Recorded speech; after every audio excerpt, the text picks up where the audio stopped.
عيش البطوط يا جماعه او البكاكيم سهل وبسيط جدا. كل ده نص كيلو دقيق باللبن وبالزبده، سهل وبسيط. وبصوا قلبه عامل ازاي. يتعمل سندوتشات اي حاجه. شوفوا بقى، عايزين تعرفوا الطريقه تعالوا خطوه بخطوه شوفوا معايا، وسهل جدا، ولا عجان ولا مكنه ولا اي حاجه، ولا تحتاج ولا فرن، على البوتاجاز من فوق. وشوفوا معايا وتابعوا الخطوات. السلام عليكم ورحمه الله وبركاته. اللهم صل وسلم وبارك عليك يا حبيبي رسول الله صلى الله عليه وعلى اله وصحبه اجمعين. النهارده نجيب لكم ست الجميله بتاعه العجين دي. النهارده هنعمل معجنات. شوفوا قاعده بتعجن ازاي، جميله قوي. هنعمل النهارده معجنات. هنعمل العيش البطوطي او البكاكيم اللي هي في الفلاحين. وشوفوها هتبقى جميله جدا. عيش بطوطي او بكاكيم هو واحد يعني. احنا هنا هنحتاج يا جماعه، نقول بسم الله، وهنحتاج هنا نص كيلو دقيق، وهنا نخلاه زي ما عودتكم، بس مش عايزه انخله من اول يعني انخله كله قدامكم عشان ما ناخدش وقت. اهو زي ما عودتكم قلت لكم ايه، احنا بننخله عشان نطلع الرطوبه اللي جوه الكيس. احنا عارفين ان الدقيق حلو ونضيف، بس عايزين نطلع الرطوبه اللي جوه الكيس عشان يبقى عندنا المخبوزات جميله وهشه. ده نص كيلو دقيق. عندنا هنا معلقه خميره، معلقه سكر، معلقتين لبن بودر، نص معلقه بيكنج باودر، وهنقلبهم كده. وانا عارفه ان الخميره بتاعتي حلوه وكويسه، مش هعمل لها اختيار، انا مستعملها كتير وعارفه انها كويسه. ماشي. احنا الحاجات دي اللي هي الجافه دي هنبدا نقلبها بالراحه كده مع بعض. عيش سهل وبسيط. انا عملت معاكم عيش الصاج قبل كده يا جماعه. عملت معاكم العيش السوري، عملت معاكم العيش البوري، عيش بوري جميل لبناني ليبي حلو قوي. عملت معاكم العيش الفرنساوي اللي هو الفيديو اللي قبل ده مباشره. عملت معاكم الكرواسون، الباتيه، البقسماط، عملت معاكم كل حاجه، كل المخبوزات. احنا بصوا بنعمل كده بعد ما قلبنا. احنا هنحتاج ايه يا جماعه؟ زبده، دي سمنه اهي، انا مسيحاها اهي، دي سمنه اهي. هنحطهم بس كده. انتوا ممكن تحطوا تستبدلوا اللبن البودره بلبن حليب عادي. دي السمنه يا جماعه اللي انا مسيحاها معاكم. اللي عايز الفيديو بتاع السمنه بتاع الزبده البلدي يخش ويشوف بتتصيح ازاي. هي دي اللي انا عامله بيها الوقت العيش اهو. انا مرش اعمل بالعجان، انا بحب المس العجينه بايدي واشوف نعومتها بصراحه.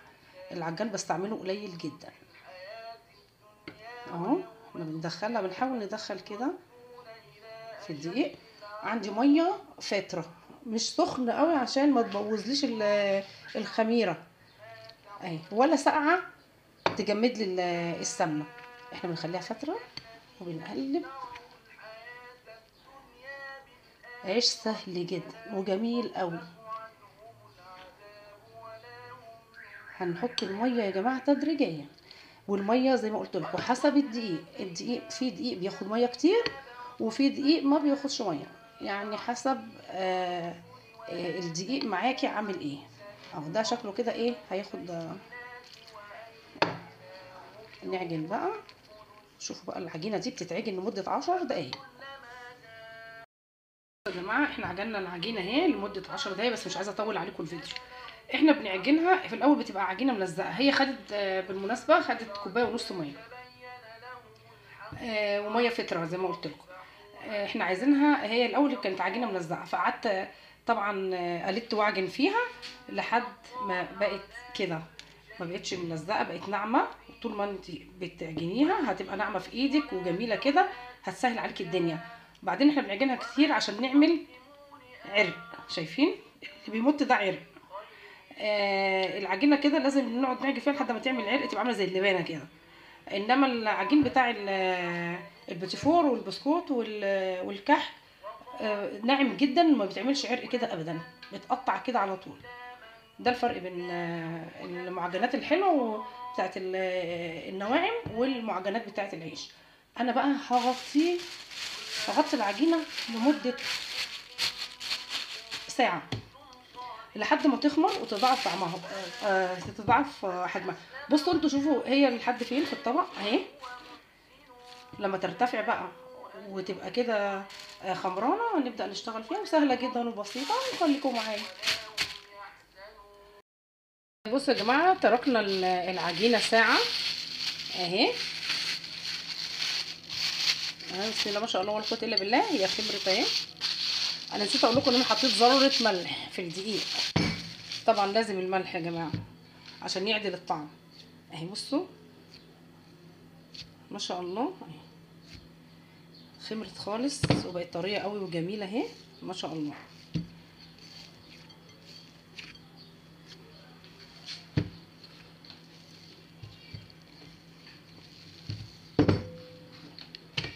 العجينه حلوه اهي. احنا طبعا ايه عجناها، بصوا لما نعمل كده وبقت جميله زي ما انتم شايفين كده اهي. احنا هنبدا العجينه هنقطعها حتت كده صغيره قوي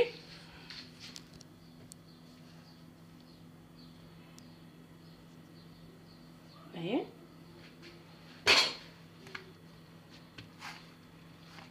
بصوا ناعمه ازاي، ملمسها ناعم وجميل قوي. هنقطعها بقى كده حتت، هي مش كبيره قوي يعني، مثلا حتت قد البيضه كده.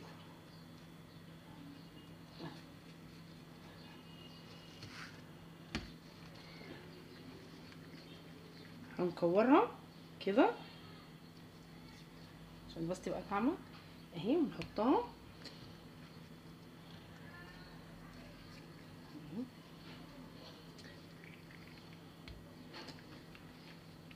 اهي. مش مهم بقى كبير صغير، زي ما انتوا عايزين، الحجم اللي انتوا بتحبوه.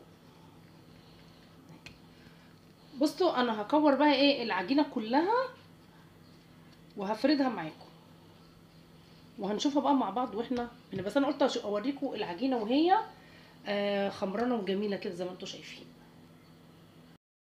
بصوا يا جماعه انا كورتهم وغطيتهم كده، سبتهم شويه اهو، عملتهم كده يرتاحوا شويه. على فكره اللي عايز يعمل خليه النحل يعملها بنفس العجينه دي، هتبقى جميله جدا. بس يحشيها لو عايز يحشيها جبن اي حاجه، يعملها بنفس الخطوات اللي انا عملتها. احنا بقى عملنا كده خلصنا كده التقوير كله. احنا بنيجي الاول واحده اللي هي دي اللي انا عملتها في الاول.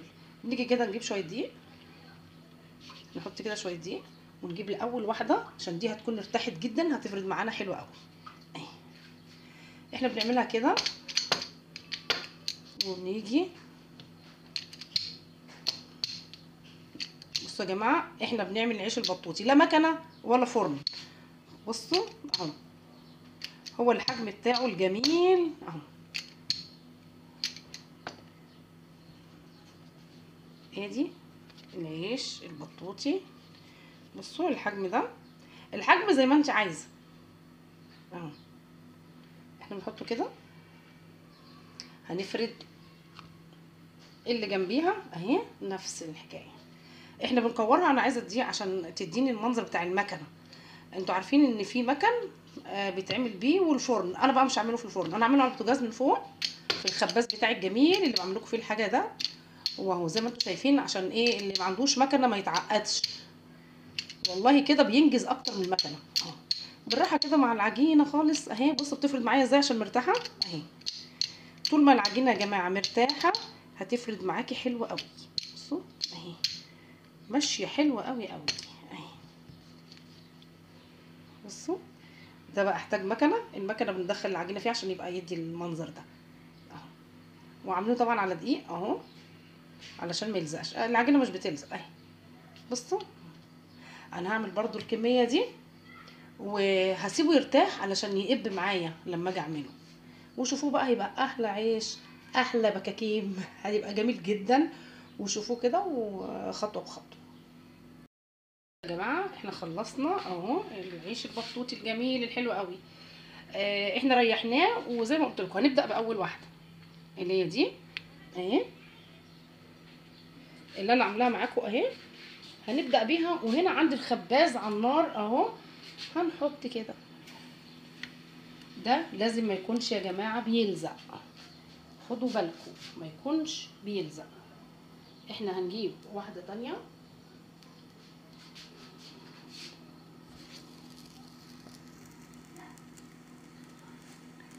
يعني حطوه على النار في اي طاسة اي حاجة، بس ما تكونش بتلزق علشان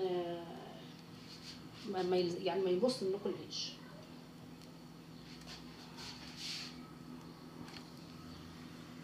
اهو هنعمله كده بالراحة، ما بياخدش وقت ولا بياخد اي حاجة. بصوا بيبدأ يرتفع ازاي اهو. بصوا بيعمل فقاقيع اهو زي ما انتم شايفين اهو، بيبدأ يعلى اهو. بصوا يا جماعة بيرتفع ازاي من الجنب اهو.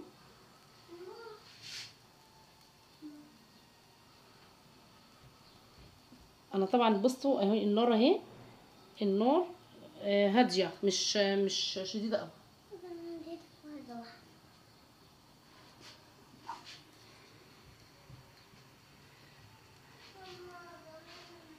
احنا بنعمله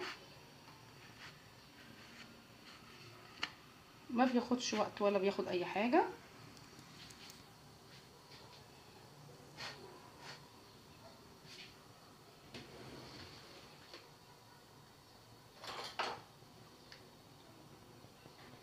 انا بس مستنيه اطلع بس معاكم.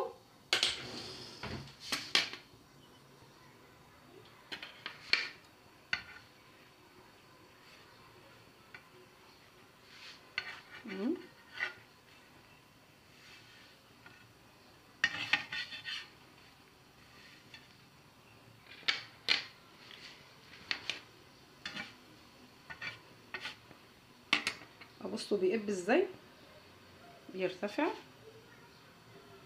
عيش جميل جدا ومطيع للعين، لا عايز مكنه ولا عايز فرن، في البوتاجاز. واي صينيه عندك دي خباز مخصوص للعيش والحاجات اي حاجه على البوتاجاز زيها كاني عامله بلاطه فرن. انتوا لو عايزين تعملوا اي صينيه عندك بس ما تكونش بتلزق. لو صينيه الومنيوم او ستانلس ممكن تدهنيها دهنه بسيطه قوي زيت او سمنه وتحطي زي ما انت عايزه. لسه شويه لسه بدأ اهو. النار هاديه يستوي براحته.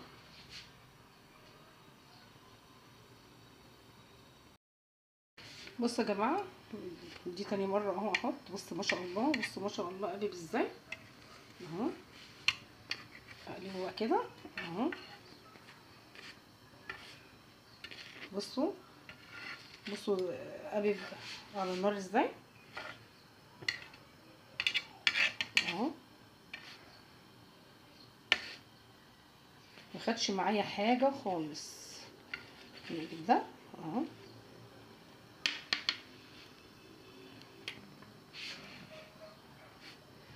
هنعمل الكميه يا جماعه بقى كلها وهنوريكم. بسم الله ما شاء الله ما بياخدش ثواني اهو.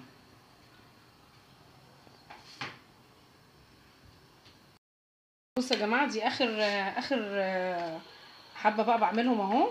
بصوا الرغيف يبقى قابب كل ما العجينه ترتاح. بصوا الرغيف يبقى كده، بصوا منفوخ ازاي وجميل اهو. هو كده هنقلبه اهو. كل ما العجينه يا جماعه تبقى مرتاحه زي ما انتم شايفين بيتنفخ النفخه دي، النفخه الكدابه دي اهي. هنخلص كله بقى وشوفوا معايا يا جماعه. بسم الله ما شاء الله ولا قوه الا بالله. كل ده نص كيلو دقيق. بصوا يا جماعه عامل ازاي.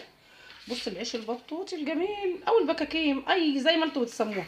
نفتح بقى واحد مع بعض. بصوا خليكوا شايفين اهو. ده بس هو اتلسع شويه من تحت مش مشكله اهو. نفتح واحد تاني اهو. بصوا يا جماعه العيش عامل ازاي. يتعمل فيه سندوتشات بقى جبنه، يتعمل فيه مربى اللي انت عايزاه. بص ريحه الزبده واللبن مش هقول لكم عامله فيه ايه، جميل جدا. ايه الجمال والحلاوه دي، يا نهار ابيض يا نهار ابيض. وده ايه الجمال والحلاوه دي، طعمه جميل جدا. بصوا طري طري خالص عشان اللبن والزبادي. بصوا حلو ازاي، كميه جميله وكبيره. اعملوه في البيت يا جماعه وجربوه، وعلى البوتاجاز، ولا عايزين عجان ولا احتاجنا فرن ولا احتاجنا مكنه اللي هي بتعمل العيش البطوطي.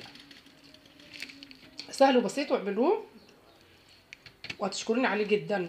ريحه الخبيز في البيت جامده جدا، خير كده، تحس ان فيه خير في البيت. يلا يا جماعه اعملوه جربوه وقولوا لي ايه رايكم، واستودعكم الله. السلام عليكم ورحمه الله وبركاته.